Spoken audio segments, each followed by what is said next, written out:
Endosulfan അവശിഷ്ടം കുഴിച്ചിട്ട കാസർഗോഡ് മിഞ്ചിപ്പതവ് നെഞ്ചംപറമ്പിലേക്ക് കേന്ദ്ര സംഘമെത്തി.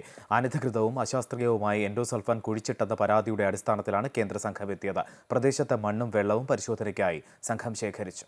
എൻഡോസൾഫാന്റെ അവശിഷ്ടങ്ങൾ കുഴിച്ചിട്ട മിഞ്ചിപ്പതവ് നെഞ്ചംപറമ്പിലേക്ക് രാവിലെ 11 മണിയോടെയാണ് കേന്ദ്ര സംഘം എത്തിയത്.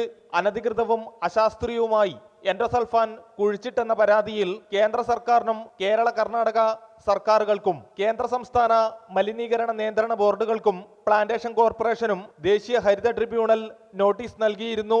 മൈസൂരുവിൽ നിന്നെത്തിയ കേന്ദ്ര സംഘം പ്ലാന്റേഷൻ ഓഫീസിലും ഗോഡൌണിലും പരിശോധന നടത്തി. പ്ലാന്റേഷൻ തോട്ടത്തിലെ ഒഴിഞ്ഞ കിണറിൽ എൻഡോസൾഫാൻ അവശിഷ്ടം തള്ളിയത് അവിടുത്തെ ഭൂഗർഭജലം മലിനമാക്കിയെന്ന് കാണിച്ച് ഉടുപ്പിയിലെ മനുഷ്യാവകാശ പ്രവർത്തകൻ രവീന്ദ്രനാഥ് ഷാൻഭോഗാണ് പരാതി നൽകിയത്. 2013 ഉപയോഗിക്കാത്ത എൻഡോസൾഫാൻ കണ്ടെയ്നറുകൾ കിണറിൽ തള്ളിയത്. ഇത് സംബന്ധിച്ച് സുരക്ഷാ ജീവനക്കാരൻ മൊഴി നൽകിയിരുന്നു.